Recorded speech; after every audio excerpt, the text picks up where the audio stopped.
Voilà. Également, une autre disparition qui a eu lieu en Argentine. Vous avez pu découvrir le grand reportage mercredi dernier avec le témoignage de son meilleur ami. C'est la disparition de Mathieu Martin. Mathieu Martin, qui est un homme qui a décidé depuis un bon nombre d'années de visiter les pays. Des pays de son choix, et il a décidé de partir en Argentine, et après un dernier message laissé à ses parents, Mathieu Martin n'a plus donné signe de vie. Ramucho donc va nous résumer un petit peu, et puis après on écoutera le témoignage de son meilleur ami pour essayer de comprendre et débattre un petit peu rapidement sur cette disparition, puisque vous retrouverez l'intégralité de l'interview de son ami avec tous les éléments utiles pour cet appel à témoins. Alors oui, voilà. En fait concernant Mathieu, donc son dernier message remonte au 8 août dernier, où il était en Argentine. Donc Mathieu poursuit un périple qu'il a mené depuis l'âge de 20 ans, où il avait décidé en fait de parcourir tous les continents, voilà, à la recherche de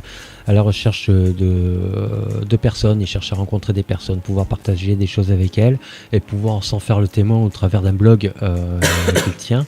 Donc il a été aperçu avec 2 touristes dans un hameau dans un hameau à peu près sur une montagne qui culmine à 5000 km, à 5000 mètres d'altitude. C'est moi qui fais la coquille. Et le souci, c'est que depuis, on est sans nouvelles. Il y a des recherches qui ont été menées le mois dernier avec hélicoptère pour pouvoir en savoir, essayer de trouver sa trace. Visiblement, on n'a pas de nouvelles. Ses parents de Mathieu, qui sont, sa famille est implantée en région toulousaine, se sont déplacés sur place. Et ils sont toujours, d'après les éléments que nous avons, il aurait disparu en fait à environ 70 km de la frontière bolivienne. Le consulat est également sur le dossier, le consulat de France. Maintenant, il n'a avec lui ni téléphone portable, pas d'ordinateur, et pour pouvoir communiquer, en fait, il tenait de temps en temps une page, il donnait de ses nouvelles via son blog, et puis il correspondait avec ses parents sur les réseaux sociaux et leur envoyait un SMS de temps en temps. Voilà, ça a été un mode de vie en fait qu'il a décidé, parce qu'il était opéré étant plus jeune, une opération au visage, et ensuite voilà, il s'est dit que la vie pouvait s'arrêter. C'est pour ça qu'il a voulu aller à la rencontre des autres et puis découvrir le monde, voilà, ce qui est parfaitement louable.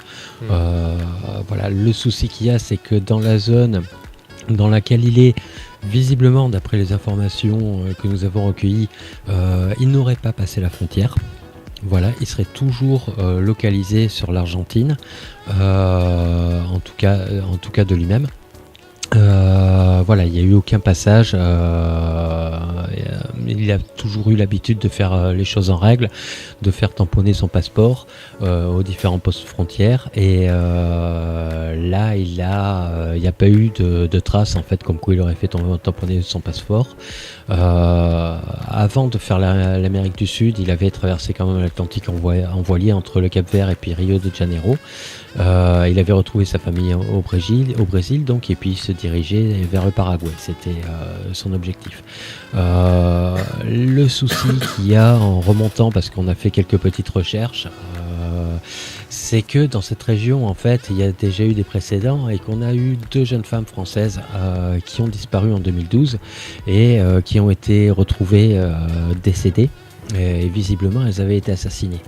D'où l'inquiétude grandissante en ce qui concerne Mathieu. Voilà, nous croisons les doigts pour que tout aille bien. Voilà, il a très bien pu, la région est quand même escarpée, etc. Il a très bien pu être blessé, être recueilli par une famille. Et je pense qu'il faut poursuivre les recherches avec cet état d'esprit. Et parce que bon, c'est quand même quelqu'un qui est aguerri.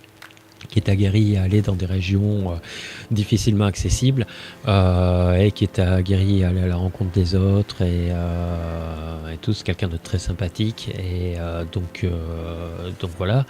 Et voilà, il faut rester optimiste. Les recherches se poursuivent et puis c'est pareil, on est dans l'attente d'informations parce que pour l'instant, il n'y en a pas d'autres.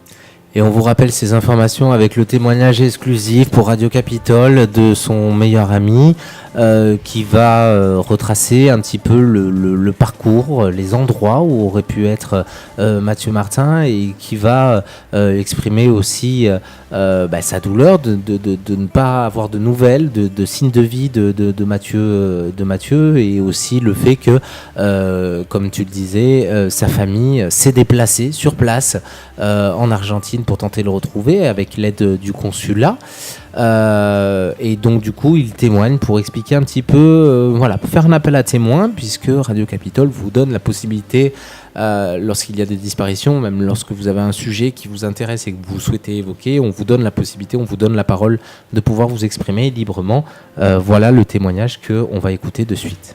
Qu'est-ce qui s'est passé exactement ? Mais comme vous l'avez dit, on a eu un dernier message de Mathieu le 8 août dernier. Donc c'est un mail qu'il avait adressé à ses parents pour les tenir au courant de ce qu'il faisait, comme il fait régulièrement. En fait, il a toujours prévenu ses parents avec un petit message ou un appel toutes les semaines, maximum tous les 10 jours.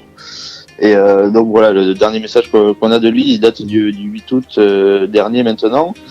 Donc, qu'est-ce qu'on fait ? On fait tout ce qu'on peut pour essayer de le retrouver. Donc voilà, Mathieu était en tour du monde. Il est parti depuis une petite année maintenant en tour du monde. Il est parti de Toulouse, donc il a fait toute l'Afrique. Il a traversé l'Atlantique sur un voilier. Il est arrivé aux Antilles. Et après, il a redescendu l'Amérique du Sud. Et là, il se trouvait donc au nord-ouest de l'Argentine, dans la province de Salta. Mmh. Et donc le dernier message qu'on a de Mathieu venait de la petite ville de Tilcara, où il disait qu'il allait partir dans les montagnes vers Iruya, avec pour objectif de traverser à l'est pour rejoindre ensuite le Paraguay et les chutes d'Iguassou, où après il devait retrouver ses parents au Brésil au mois de novembre. Alors, en fait, le message qu'il a adressé à ses parents le 8 août n'avait rien d'alarmant, rien d'inquiétant. Il n'y avait rien qui pouvait suspecter qu'il y avait quelque chose qui se passait mal. C'était un message des plus normaux, comme habituellement. C'est juste pour donner des nouvelles, dire où il était et ce qu'il avait l'intention de faire. Donc, il était à Tilcara, il avait l'intention d'aller jusqu'à Iruya, donc c'est un petit village dans les montagnes de la Cordillère des Andes, et après traverser à l'est en direction du Paraguay. Alors, lorsque ce message est reçu par les parents, il y a une attente. Les parents vont attendre d'avoir des nouvelles de Mathieu, d'avoir un retour, et puis ils seront sans nouvelles jusqu'au 27 août, jour où ils vont signaler sa disparition. Voilà, c'est ça. Donc ils sont rendus à la gendarmerie pour officialiser la disparition et du coup que les autorités prennent le relais sur les recherches et mettent tout ce qui est possible de mettre en place pour retrouver Mathieu. Alors Christophe, lorsque il y a eu ce signalement de disparition, ça a tout de suite été pris en charge ou on a encore demandé aux parents de Mathieu d'attendre, de patienter ? Non, là, les autorités ont été très correcte par rapport à ça. On a tout de suite été mis en contact avec le consulat à Buenos Aires et donc du coup les recherches ont commencé. Alors dès le départ c'était plutôt du sondage pour essayer de retrouver des gens qui auraient pu voir Mathieu sur place, et après ils ont lancé des recherches sur le terrain avec des gens qui sont allés dans les montagnes, et 2 hélicoptères qui ont survolé la zone avec des caméras thermiques. Bon, ça n'a rien donné pour le moment, donc les recherches sont toujours évidemment en cours. Mais non, les autorités ont été irréprochables, et là maintenant les parents de Mathieu se sont rendus sur place depuis le 16 septembre dernier. Ils sont en Argentine et ils sont pris en charge par les autorités qui ils font tout pour les rassurer et pour surtout rechercher Mathieu. Voilà pour le témoignage donc de Christophe, l'ami de Mathieu Martin, qui lance un appel aussi, qui cherche à vraiment impacter un maximum de personnes. Alors, Ramucho, j'ai une question, et ça sera ma dernière d'ailleurs. Qu'est-ce qu'on peut espérer d'un départ à l'étranger, d'une disparition à l'étranger, mais lorsqu'on tente de faire un appel à témoins en France, est-ce qu'il y a quelque chose qui peut être apporté ? Oui, puisque l'appel à témoins en fait a été relayé partout dans le monde. Il y a eu des affiches qui ont circulé, même en Espagne, en Argentine, etc. Ne meurs pas, Julien. Et puis il faut voir que Radio Capitole était quand même écouté aussi depuis l'Argentine. Là ils entendent bien malade. Et voilà, Radio Capitole est relayé, les sites internet sont relayés partout à travers le monde. Donc on a eu pas mal de connexions d'ailleurs d'Argentine et puis des pays voisins. Et voilà, même depuis la France, on peut relayer un appel à témoins, on peut relayer une recherche, on peut signaler une personne disparue. Et les choses ensuite font leur petit bout de chemin. Voilà, maintenant de là à atteindre les 5000 mètres d'altitude du petit village argentin, je ne sais pas. Quoi qu'il en soit, il faut continuer à relayer ces disparitions de Mathieu Martin. C'est quelque chose qui est important, on ne sait jamais. Moi je sais que Radio Capitole, pour le site de Radio Capitole Pays Basque et la page Facebook, ils sont pas mal vus depuis l'Espagne. C'est relayé également donc sur l'Amérique du Sud. Et donc voilà, ensuite ça fait partie, d'un côté il y a les recherches, de l'autre côté il y a cet appel à témoins. Donc on peut arriver peut-être à ce que quelqu'un au niveau de la population, si Mathieu a été accidenté, à ce que quelqu'un puisse... à ce que ça vienne aux oreilles de quelqu'un peut-être qui va se déplacer dans un petit village et à ce qu'il il sache que Mathieu est recherché et donc voilà, parce que effectivement il a pu se blesser. On ne sait jamais, c'est quelqu'un d'aguerri, comme dit son frère, il a fait toute l'Afrique, il a fait les pays d'Asie aussi. Là il lui manquait à son parcours l'Amérique du Sud, où il en a déjà fait une bonne partie. Donc voilà, je pense qu'il faut garder espoir de toutes les manières. Si ça se trouve, Mathieu a été accidenté et donc il faut d'une part, il y a le consulat qui s'occupe pour les recherches, pour guider les recherches, plus toute la partie des enquêteurs argentins, puisqu'il y a quand même ils ont dépêché les hélicoptères, etc. pour faire une caméra infrarouge pour faire les premières recherches. Donc voilà, il faut continuer, il faut persévérer et il n'y a pas de raison de ne pas le retrouver.